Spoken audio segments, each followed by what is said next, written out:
আমি একটা সোজা ফর্মুলা আপনাকে বলে দিচ্ছি, আপনি কদরের রাত পেয়ে যাবেনই যাবেন। জোরে বলুন। আমাদের দেশ গায়ে একটা নিয়ম আছে, শুধু 27-এর রাত সারা রাত ইবাদত করে। এখন সেই বছর যদি 27-এ কদরের রাত যদি না হয়ে 25-এ পালিয়ে যায়, আপনি কি করবেন? যদি 23-এ হয়ে যায় তাহলে আপনি কি করবেন? যদি 21-এ হয়ে যায় আপনি কি করবেন? সেজন্য আমি আপনাকে সহজ ফর্মুলা একটা বলে দিচ্ছি। জমহুর ওলামারা বলেছেন, আপনি আপনার লাইফে যত কদরের রাত পাবেন, বেশিরভাগটাই আপনি যে রাতটা পাবেন সেটা হচ্ছে 27-এর রাত। জোরে বলুন। এটা বেশিরভাগটা পাবেন, কিন্তু তার মানে এইটা নয় যে এটা 25-এর রাতটা কদরের রাত আপনার হবে না, আর আপনি জানতেও পারবেন না। এই জন্য আমি আপনাকে সহজ ফর্মুলা বলছি। রমাজানের সাথে কোরআনের সম্পর্ক আছে না নাই? এই জোরে বলেন, আছে না নাই? আছে। আর বিশেষ করে লাইলাতুল কদরের রাত্রে আরো বেশি করে কোরআন পড়া দরকার। তার কারণ যদি আপনি কোরআনের একটা খতম লাইলাতুল কদরের রাত্রে দিন আর রাত মিলিয়ে দিতে পারেন, তাহলে আপনার 84টা খতম করার সমতুল্য সওয়াব আল্লাহ নসিব করে দেবেন। জোরে বলুন। তার কারণ লাইলাতুল কদরে খায়রুম মিন আলফি শাহর, 1000 কোরআন খতম করার সওয়াব আল্লাহ আপনার নামায় আমলে লিখে দেবেন। জোরে বলুন না সুবহানাল্লাহ। কারণ আল্লাহ বলছেন লাইলাতুল কদরে খায়রুম মিন আলফি শাহর, এই কদরের রাতটা 1000 মাসের চেয়ে শ্রেষ্ঠ মাস। 1000 মাসের চেয়ে এই রাতটা, একটা রাত 1000 মাসের চেয়ে শ্রেষ্ঠ রাত। বিশ্বাস করুন, এই রাত্রে আপনি এটাকে মিস করবেন না। মনে রাখবেন, একটা কদরের রাত যদি মিস করে যান তাহলে আপনার বড় সৌভাগ্য থেকে আপনি মাহরুম হয়ে যাবেন। মনে রাখবেন, আমরা 27-এ রমাজানকে, 27-এ দিবাগত, 26-এর দিবাগত রাত্রের রমাজানের রাতকে আমরা মনে করি কি যে এটাই কদরের রাত। এটা যদিও জমহুর ওলামাদের মত, কিন্তু বিশ্বনবী বলেছেন 20-এর পর থেকে বেজোড় রাতগুলো থেকে তোমরা কদরকে তালাশ করবে, কদরের রাতকে তালাশ করবে। আর কদরের রাত ওলামায়ে দ্বীনেরা বলেছেন তার কিছু সিমটম আছে। যেমন আকাশ খুব বেশি মেঘাচ্ছন্ন থাকবে না, কথা বুঝতে পেরেছেন? মৃদু মন্দ বাতাস বইবে, হালকা হালকা ছিটছিড়ে বৃষ্টি পড়তে পারে, কথা বুঝতে পেরেছেন? মনের ভিতরে আলাদা একটা খুশি অনুভব হবে। রোজার পরে, ইফতারের পরে, তারাবিতে, ইবাদত বান্দিগিতে আলাদা একটা খুশি, এটা একটা মনের ভিতরে ফিল হতে থাকবে। মনে রেখে দেন, এইরকম বেশ কিছু আলামতের কথা বলেছেন যাতে আপনি বুঝতে পারবেন যে এটা কদরের রাত। আর আপনার বেশি বোঝার দরকার নেই, আমি একটা সোজা ফর্মুলা আপনাকে বলে দিচ্ছি, আপনি কদরের রাত পেয়ে যাবেনই যাবেন। জোরে বলুন। আমাদের দেশ গায়ে একটা নিয়ম আছে, শুধু 27-এর রাত সারা রাত ইবাদত করে। এখন সেই বছর যদি 27-এ কদরের রাত যদি না হয়ে 25-এ পালিয়ে যায়, আপনি কি করবেন? যদি 23-এ হয়ে যায় তাহলে আপনি কি করবেন? যদি 21-এ হয়ে যায় আপনি কি করবেন? সেজন্য আমি আপনাকে সহজ ফর্মুলা একটা বলে দিচ্ছি। জমহুর ওলামারা বলেছেন, আপনি আপনার লাইফে যত কদরের রাত পাবেন, বেশিরভাগটাই আপনি যে রাতটা পাবেন সেটা হচ্ছে 27-এর রাত। জোরে বলুন। এটা বেশিরভাগটা পাবেন, কিন্তু তার মানে এইটা নয় যে এটা 25-এর রাতটা কদরের রাত আপনার হবে না, আর আপনি জানতেও পারবেন না। এই জন্য আমি আপনাকে সহজ ফর্মুলা বলছি। মনে রেখে দেন, কদরের রাত যেদিনই হোক না কেন, আপনি 21, 23, 25, 27 এই 5টা রাত্রে, 21, 23, 25, 27, 29 এই কটা রাত হলো? 5টা রাত। এই 5টা রাতে আপনাকে ছোট্ট ছোট্ট কিছু আমল দেব। 1 নম্বর আমল হচ্ছে 2 রাকাত নামাজ পড়বেন। কয় রাকাত? 2 রাকাত নফল নামাজ পড়বেন। 2 রাকাত নামাজ পড়তে বেশি টাইম লাগবে? আপনি 21-এও পড়বেন, 23-এ পড়বেন, 25-এ পড়বেন, 27-এ পড়বেন, 29-এ পড়বেন, মাত্র 2 রাকাত যদি নামাজ পড়তে পারেন, তাহলে কোনোটা না কোনোটা কদরের রাত হবে কি হবে না? কথা বলেন, হবে কিনা? নিশ্চিতভাবে, ডেফিনেটলি, শিওরলি হবে যে এই রাতগুলোর ভিতরে কোনো একটা কদরের রাত হবে। যদি 2 রাকাত নামাজ পড়েন, তাহলে 23 বছর ধরে, 83 বছর ধরে দাঁড়িয়ে দাঁড়িয়ে নামাজ পড়ার সওয়াব আল্লাহ আপনার নামায় আমলে লিখে দেবেন, মাত্র 2 রাকাত নামাজ পড়লে। তার কারণ ওই রাতটাকে আল্লাহ বলেছেন 1000 মাসের চেয়ে উত্তম রাত। 1000 মাসকে ক্যালকুলেট করলে 83 বছরের মতো সামথিং কিছু আসছে। বিশ্বাস করুন, এটা একটা আমল বললাম, এটা প্রতি রাত্রে করবেন বেজোড় রাতগুলোতে। নাম্বার 2, দ্বিতীয় নম্বর, আপনি এক কাজ করবেন, আপনি সামান্য কিছু দান করবেন। 1 টাকা হোক। আমি 1 টাকা দিয়ে শুরু করছি। আমি জানি যে আপনারা অনেক দিতে পারবেন। আপনারা ওই 21, 23, 25, 27, 29 এই 5টা রাতে 1 টাকা করে দেবেন। যদি 1 টাকা করে দেন, কোনো একটা রাত কদরের রাত্রে পড়বে, আর আপনার 83 বছর ধরে 1 টাকা করে দান করার সওয়াব আল্লাহ আপনার নামায় আমলে লিখে দেবেন। জোরে বলুন। আর যদি আপনি আর একটা ফর্মুলা আপনাকে বলে যাই, আর একটা ফর্মুলা হচ্ছে আপনি 3 বার করে সূরা ইখলাস পড়বেন ওই রাতে।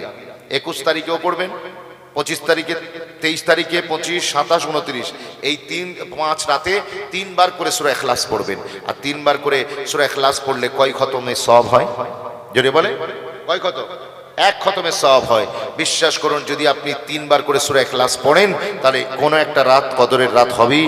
তার মানে 83 বছর ধরে 1 খতম করে করলে যত সওয়াব হয় আল্লাহ আপনার নামায় আমলে ওই পরিমাণ সওয়াব আপনাকে লিখে দেবেন। আর একবার জোরে বলবেন না সুবহানাল্লাহ।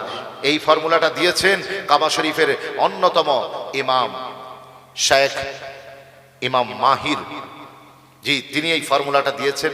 আমার বড় ভালো লেগেছে, আমি আপনাদের সাথে শেয়ার করলাম। কারণ এই দ্বীনের কথা, ভালো কথা অন্যকে শেয়ার করলে এটা কেউ যদি আমল করে, আল ফাইলু আলা দাল্লে আদাল্লু আলাল খাইরে কাফাইলিহি, যে নেক কাজের দিকে মানুষকে ধাবিত করে নিশ্চিতভাবে আমার আল্লাহ তার নামায় আমলে নেক কাজ করার ব্যক্তির মতো সওয়াব তার আমল নামায় দিয়ে দেন। জোরে বলেন না সুবহানাল্লাহ। সেই জন্যই কদরের রাত বড় মোতাবার রাত। এই রাতটা আসে কেবলমাত্র কোন দিনে, কোন মাসে আসে? রমাদান মাসে। সেই জন্য মুসলমানের ছেলে মেয়েরা রোজা করবেন। এই রমাদানটাকে নিজের জীবনের একটা এম হিসাবে নেন। আল্লাহ রোজা কেন ফরজ করলেন? আল্লাহ তো 70 মায়ের চেয়ে আপনাকে আমাকে বেশি ভালোবাসেন। এখন আপনাদের ভিতরে কোনো যুবক বলবে, আল্লাহ যখন এত ভালোবাসেন তাহলে আমাদের উপরে রোজা কেন ফরজ করে আমাদেরকে কষ্ট দিলেন? কি গো, কষ্ট নয় রোজাটা? কথা বলেন, কষ্ট নয়? অবশ্যই কষ্ট, কিন্তু আল্লাহ কেন দিলেন? আল্লাহকে জিজ্ঞেস করুন, আল্লাহ কেন দিলেন? আল্লাহ উত্তরে বলছেন, কুতিবা আলাইকুমুস সিয়াম কামা কুতিবা আলাল্লাযীনা মিন ক্বাবলিকুম লাআল্লাকুম তাত্তাকুন।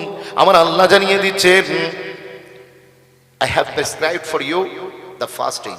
আমি তোমাদের জন্য রোজা ফরজ করে দিয়েছি, as it was prescribed for those before you. তোমাদের পূর্বে যে জাতিরা এসেছিল তাদের জন্য রোজার বিধান ছিল।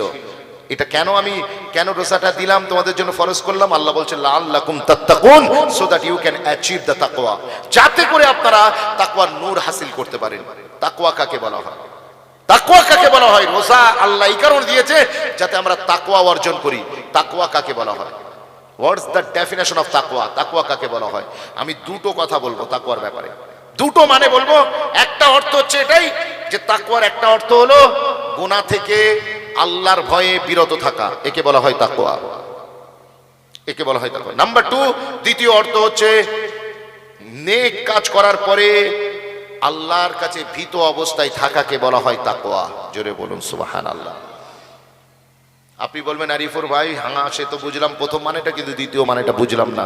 ওটা বুঝবেন একটু পরে।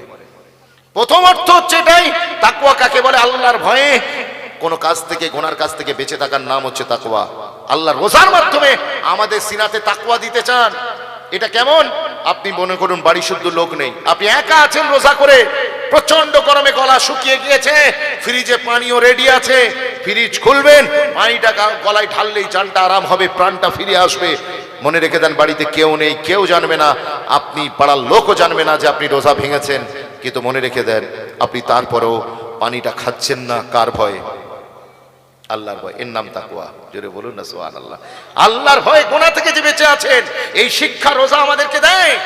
বিশ্বাস করুন, আপনার ক্ষুধা লেগেছে প্রচন্ড, আপনার দুপুরে 10টায় দুপুরে আর সন্ধ্যাবেলা ভাত না খেলে, গ্রাম বাংলায় এরকম আছে সব, সকালে পান্তা, এসব না খেলে ও যেন মরে যাওয়ার মতো হয়। পান্তা এক প্রকার নেশা টাইপের হয়ে গেছে অনেকের, কথা ঠিক কিনা? সকালে খেতেই হবে, নাহলে ও বেটা মাঠে যেতে পারবে না। এখন রোজা এসে গিয়েছে, আপনার সব বন্ধ, কিন্তু আপনার মন পড়ে আছে সেই খাবারের দিকে। বাড়িতে কেউ নেই, রান্নাঘরে কিচেনে কেউ নেই, আপনি চলে গেলেন সেখানে, যাবার পরে সেখান থেকে খাবার বের করলেন, বের করে যেই খেতে চাইলেন, কিন্তু আপনি বললেন কেউ না দেখো। দেখছেন কে? আল্লাহ দেখছেন। আপনি খানাটা ওইখানে রেখে দিলেন। বিশ্বাস করে এর নাম হলো তাকওয়া। জোরে বলুন না সুবহানাল্লাহ। আপনার বিবি আপনার জন্য হালাল, কিন্তু আল্লাহ বলেছেন আমাজানে রোজা কাকে বলে? হোয়াটস দ্য ডেফিনেশন অফ সিয়াম? সিয়াম কাকে বলে? আস-সাওমু হুয়াল ইমসাকু আনিল আকলি ওয়াশ-শুরবি ওয়াল জিমা'i নাহারান মা'আন নিয়াত। রোজা বলা হয় তিনটে জিনিস থেকে দিনের বেলা ইচ্ছাকৃতভাবে বিরত থাকার নামকে বলা হয় রোজা। তিনটে কাজ থেকে বিরত থাকার নাম রোজা। একটা হচ্ছে আকল, খানা, আনিল আকলে, খানা পিনা থেকে, অসুরবে, পান করা থেকে, আর নাম্বার 3 জেমা, দিনের বেলা বিবির সাথে ফিজিক্যাল ইন্টারকোর্স করা থেকে বিরত থাকার নাম হচ্ছে রোজা। কিন্তু রাতের বেলা অনেকের ভুল ধারণা আছে যে রমাজান এসে গেলে স্বামী স্ত্রী আর কোনো সম্পর্ক হবে না, পুরো সেই যা হবে ঈদবাদ। না, এটা ভুল ধারণা আপনার। আপনি যদি চান you can do it in the night. আপনি আপনার রাত্রের নির্জনে আপনার স্বামী স্ত্রী একান্তে সময় কাটাতে পারেন, তারপরে আপনারা পাক পবিত্র হয়ে নেবেন ফজরের আগে, এটা চলতে পারে, কোনো অসুবিধা নেই। কিন্তু দিনের বেলা যেহেতু আপনি রোজা আছেন, তিনটে কাজ নিষেধ। একটা কি? খাওয়া, একটা পান করা, আরেকটা হচ্ছে স্বামী স্ত্রী ফিজিক্যাল ইন্টারকোর্স করা থেকে বিরত থাকার নাম হচ্ছে রোজা। আপনার বিবি এক সপ্তাহ, রোজার এক সপ্তাহ আগে বিয়ে করেছেন, কতটা মহাব্বত বলুন তো, কতটা টান বিবির প্রতি। স্বামী স্ত্রী একই ঘরে আছেন, কিন্তু রোজা করে আছেন আপনিও, আপনার বিবিও রোজা করে আছেন, কিন্তু তারপরেও আপনারা কেউ দুজনের কাছাকাছি যাচ্ছেন না, ওই পর্যায় পর্যন্ত পৌঁছাচ্ছেন না যে পর্যায়ে পৌঁছালে রোজা ভেঙে যায়। কার ভয়ে? যদি দরজা লক করে দেন, বাড়ির লোকও বুঝবে না, ফ্যামিলির লোকও বুঝবে না আপনারা কি করছেন, কিন্তু আপনারা জানেন আমরা রোজা করে আছি, সুতরাং এই গুনার কাজ আমাদের দ্বারা করা যাবে না। বিশ্বাস করুন, আপনি আল্লাহর ভয়ে যে এই গুনার কাছ থেকে বিরত থাকলে, দ্যাট ইজ দ্য তাকওয়া, এটাই হলো তাকওয়া। আর একবার জোরে বলা যাবে না সুবহানাল্লাহ? বিশ্বাস করুন, আল্লাহ এক মাস ধরে আমাদেরকে ট্রেনিং দেয়। যখন কেউ দেখে না, দেখি আমি আল্লাহ। যখন কেউ শোনে না, শুনি আমি আল্লাহ। যখন কেউ বলে না, বলি আমি আল্লাহ। যখন কেউ করে না, করি আমি আল্লাহ। এক মাস ধরে এই ট্রেনিং মোমেন্টকে দেয়া হলো। আল্লাহ তাকওয়ার নূর আমাদের সিনাতে দিতে চাইলেন, কিন্তু বিশ্বাস করুন, যেই রমাজান পার হয়ে গেল, আবার জাইসান কে তাইসান সুপ্তি মে বেগান। এক মাস পরে আবার কি ময়দানে নেমে গেল। সে যেমন কারবারে 2 নম্বরই করছিল, করে যাচ্ছে। ও জানে না, ও বুঝছে না যে কাস্টমার না দেখুক, দেখছে কে? আল্লাহ। তখন আর এটা মনে আসছে না, অথচ আল্লাহ এই মাকসাদের জন্যই রোজা আমাদের উপরে ফরজ করেছে, যাতে আমরা তাকওয়ার নূর হাসিল করি। নাম্বার 2, দ্বিতীয় নম্বর, নেকি করে আল্লাহর ভয় ভীত থাকা, এর নাম হচ্ছে তাকওয়া। নেকি করে আল্লাহর ভয় ভীত থাকা। ওমরে ফারুক রাদিয়াল্লাহু তাআলা আনহু ঈদের দিন কাঁদছে, ঈদের দিন কাঁদছেন। ওমরে ফারুক এমন নওজোয়ানের নাম, ওমরে ফারুক যেটা মনে করতেন দুনিয়াতে, যেটা মনে করতেন দুনিয়াতে, আল্লাহ আসমান থেকে সেটাই ওহী নাজিল করে রাসূলুল্লাহর উপরে কোরআন নাজিল করে দিতেন। আরো জোরে বলবেন না সুবহানাল্লাহ? কোরআনে 26 থেকে 27টা আয়াত আছে যেটা ওমরের মানসা অনুযায়ী আমার আল্লাহ কোরআনে কারিমে নাজিল করেছেন। জোরে বলুন। মনে রেখে দেন, সমস্ত সাহাবী, 1.25 লক্ষের উপরে সাহাবী, সবাই ছিলেন হুজুরের মুরিদ, রাসূলের মুরিদ। মুরিদ মানে চাহনেওয়ালা। সবাই হুজুরকে চাইতেন, সবাই হুজুরের মুরিদ। কিন্তু ওমর এক ওয়াহিদ শখস, এমন একজন সিঙ্গেল পারসন যাকে আমার রাসূলুল্লাহ নিজে চাইতেন। অর্থাৎ সবাই যদি হুজুরের মুরিদ হয়, ওমরে ফারুক হলেন হুজুরের মুরাদ। জোরে বলুন। সেই ওমরে ফারুক, তিনি ঈদের দিন কাঁদছে, লোকেরা মিলতে এসেছে ওমরে ফারুকের সাথে। কিসের সাথে? ওমরে ফারুকের সাথে মিলতে এসেছেন। দেখেন খলিফা কাঁদছেন। Why are you crying, man? In the sitting in the room, আপনি বসে বসে কাঁদছেন কেন? আজ তো ঈদের দিন, খুশির দিন। ওই সময় তিনি বললেন, তোমাদের জন্য খুশি হতে পারে, কিন্তু আমি ওমর, আমার জন্য খুশি নয়। বলে কেন? ঈদ এসেছে, ঈদ মানেই তো খুশি। বীরে বারবার যে আনন্দ ফিরে ফিরে আসে তাকে বলা হয় ঈদ। তো আপনি ঈদের দিন কাঁদবেন? ওমরে ফারুক ওই সময় বলেছিলেন, মুঝে পাতা নেই আমি মরদুদিন মে সে হু ইয়া মকবুলিন মে সে হু।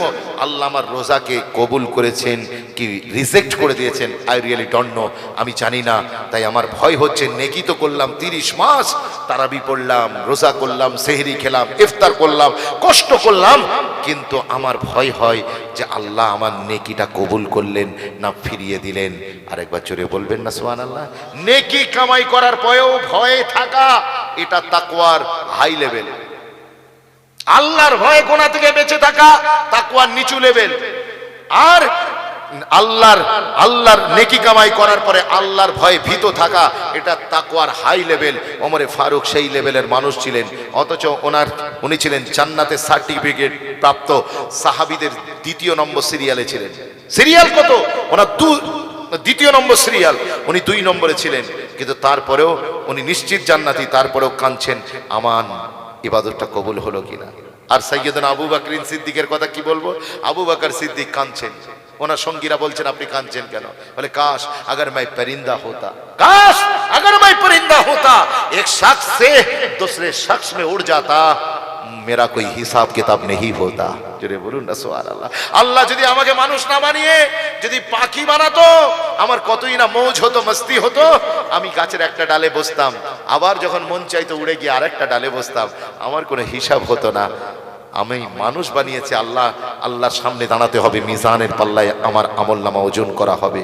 অথচ রাসূল পাক সাল্লাল্লাহু আলাইহি ওয়াসাল্লাম সাইয়্যিদুনা আবু বকর সিদ্দিকের ব্যাপারে বলেছেন, যদি तमाम পৃথিবীর মানুষের আমলনামা দাড়ি পাল্লার এক পাল্লায় দেওয়া হয়, আর আয়েশা সিদ্দিকার আব্বাজানের পাল্লার আমলনামাটা দাড়ি পাল্লার অপর পাল্লায় দেওয়া হয়, আমি রাসূল বলছি আবু বকরের পাল্লা ভারী হয়ে যাবে। সেই আবু বকর এত নেককার ছিলেন, তারপরেও তিনি কাঁদছেন, তিনি ভয়ে ভীত হয়ে আছেন। আর আমাদের জান্নাতে যাব কিনা গ্যারান্টি নেই, কিন্তু আমাদের সিনা ফোনানো দেখে কেডা? বুঝে রোজা করেছিস তুই, তো সারা বছর খেয়েছিস, আমি রোজা করেছি বে, জান্নাত প্রথম আমার খোলা হবে, তুই কোথায় থাকবি? এই নেকি করে অহংকার করলে আল্লাহ নেকিকে ধ্বংস করে দেবে, কিন্তু গোনা করে আপনি তওবা করলে আল্লাহ গোনাকে লাউহে মাহফুজ থেকে মিটিয়ে দেবেন। জোরে বলুন না সুবহানাল্লাহ। বিশ্বাস করুন, এই রাতে কোরআন পড়ুন, এই সময়ে এই রমজানে কোরআন পড়ুন, আর কোরআনে নিয়ে একটু গবেষণা করুন, একটু রিসার্চ করুন। বিশ্বাস করুন, অন্যান্য মুসলিম কান্ট্রিগুলোতে কোরআন নিয়ে একটু চর্চা হলেও আমাদের ভারতবর্ষ সহ আর পৃথিবীর অনেক জায়গাতেই আমরা কোরআন নিয়ে, কোরআনকে শুধু ইবাদতের গ্রন্থ করে রেখেছি, কোরআনকে আমরা হেদায়েতের গ্রন্থ বানাতে পারিনি, হেদায়েতের গ্রন্থ বানাতে পারেনি। আমি আপনাদেরকে বলবো, আপনারা জানেন ইউনাইটেড আরব আমিরাটসের একজন মেয়ে ছেলে, হেজাবি মেয়ে ছেলে, মহিলাদের ব্যাপারে অনেক কথা বলা হয় যে মহিলারা নাকি, মহিলারা, মুসলিম মহিলারা হিজাব করে থাকে, ওরা এগোতে পারবে না, জীবনে কিছু করতে পারবে না। কিন্তু বিশ্বাস করুন, একজন মুসলিম বিজ্ঞানী, হিজাবি বিজ্ঞানী, তিনি পৃথিবীকে চমকে দিয়েছেন। তিনি একজন কোরআনের হাফেজাও বটে।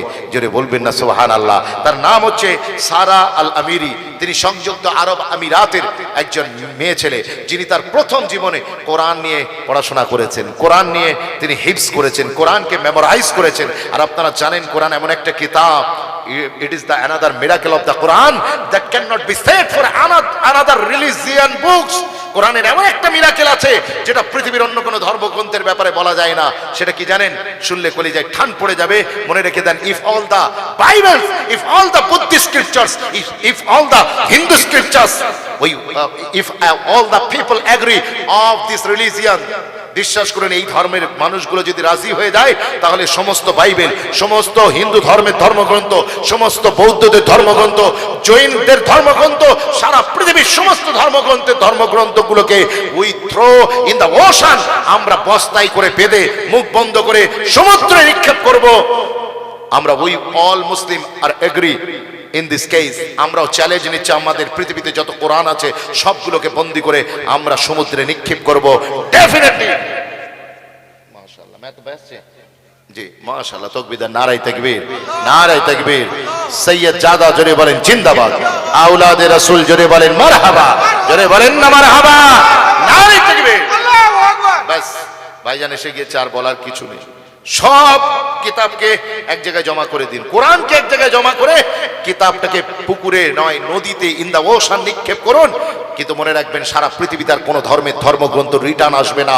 I challenge you, I dare you, definitely within 2 days we can bring our holy Quran in original text from page to page, from cover to cover. আমরা কোরআনের পুরো আলহাম থেকে নাস পর্যন্ত পুরো কিতাবটাকে আমরা পূর্ণাঙ্গ রূপে আবার পৃথিবীকে উপহার দিতে পারবো। তার কারণ আমরা এই কোরআনে কারীমকে শুধুমাত্র আলমারিতে নয়, আমাদের সিনাতে, আমাদের মেমোরিতে আমরা জমা করে রেখেছি। বলেন না সুবহানাল্লাহ, আর একটু জোরে বলেন সুবহানাল্লাহ। This is the miracle of the holy Quran. এটাই কোরআনের মুজিজা। সেই কোরআন রমজানে নাজিল হয়েছে। আপনারা রমজান মাসে ডেফিনেটলি আপনারা একটু কোরআন পড়বেন, কোরআনের সাথে সম্পর্ক করবেন, কোরআনের মানে মতলব বোঝার চেষ্টা করবেন, কোরআনের তাফসীর একটু একটু করে পড়ার চেষ্টা করবেন। যেখানে বুঝতে পারবেন না, আপনাদের মসজিদের ইমাম, আপনাদের এলাকায় ওলামায়ে দ্বীন আছেন, তাদের কাছ থেকে জেনে নেবেন। নিজে বেশি মাথা খাটাতে যাবেন না। কথা বুঝতে পেরেছেন? যেখানে সমস্যা হবে সেখানে ওলামাদের দ্বারস্থ হবেন, কিন্তু কোরআন বোঝার চেষ্টা করুন। তাদাব্বুরে কোরআন এটা উম্মার দায়িত্ব। কোরআন শুধু ইবাদতের গ্রন্থ নয়, এটা হিদায়েতের গ্রন্থ, বিশ্বাস করুন। সেই জন্য আল্লাহ আপনাদের সকলকে বোঝার তৌফিক দিন। আমি অধম গুনাহগার, আপনাদের খুব কষ্ট দিলাম, তাই না?